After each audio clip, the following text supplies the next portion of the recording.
Hello guys, no, mayong gabi, gina-shoutout ang upod ko apply ginaobra. Itago ta ang pangalan niya nga si Luis, pero si Edward na sa. Siya nang upod ko gina-apply obra.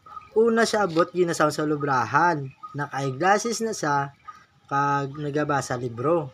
So, sa pagsulod ko sa lubrahan, amba ko, uy, may upod ko nga alam. Genuine kay may glasses. Tapos gabasa sa sang libro.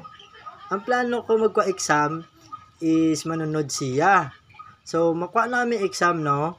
Ang amon exam is 1 to 50, ang passing 25. So, kay alam sa, ako medyo alam lang, nagtupad ko siya, kay manunod ko. So, makuha na exam, nagtupad ko, hindi ako pasundon, kay abi guro sa ako, hindi ako pasar. So, samtang ako ang exam, no? Kay nagaulat sa amon niya result, nang nagwa ang akong unang result is 1 to 50 is 25 ko, nakapasar ko, tapos ang iya, pero way ko kabalo kung pilang iya score, pero pasar man sa.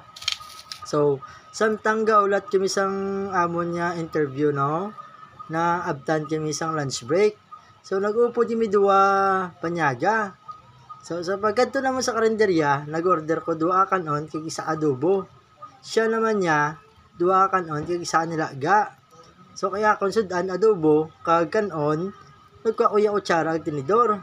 Siya naman niya, huwag siya nagkuha kutsara ag tinidor, iya sudan linaga. Nakibot ko mo, yung ginulaan niya yung kanon niya sa sabaw, tapos yung kamot niya lang, buka perfect siya, damo gatulok sa amon niya taho. Yung gaan ko sa tinidor tapos namangkot sa, anong ko na yung tinidor, meg, amba ko siya, isandok sa sabaw mo, para mampawan ka. So, samtang damo gatulok, no, nagdasig-dasig ko kaon, tapos amba ko diyon sa cashier nga, ma'am, mabayad ko. Ano ba sa cashier? Sir, duwa ka mo? Amba ko, hindi, ako lang isa, hindi ko na siya kilala. So, samtang gabayad ko, naminsar ko diyon niya, padayunon ko pa lang akon pag-apply, kaya basi ko makapasar ni sa malatnan ko sa pagkaalam ya. Gina-shout out ko dagali, no, si Almar Sibera, si Greg Yusion, si John Michael Samako, aka Buknoy, si Justin Clyde, aka Kool, si Jughead, aka Rini Boy ng La Carlota, kag si Bro Marbs, The Marventure, kag mga bata ni Kwan. Shout out sa inyo tanan guys. Sa wala pagali ka follow sa akong page, please follow nyo, John Reborn TV. Please like, follow, and share. Salamat!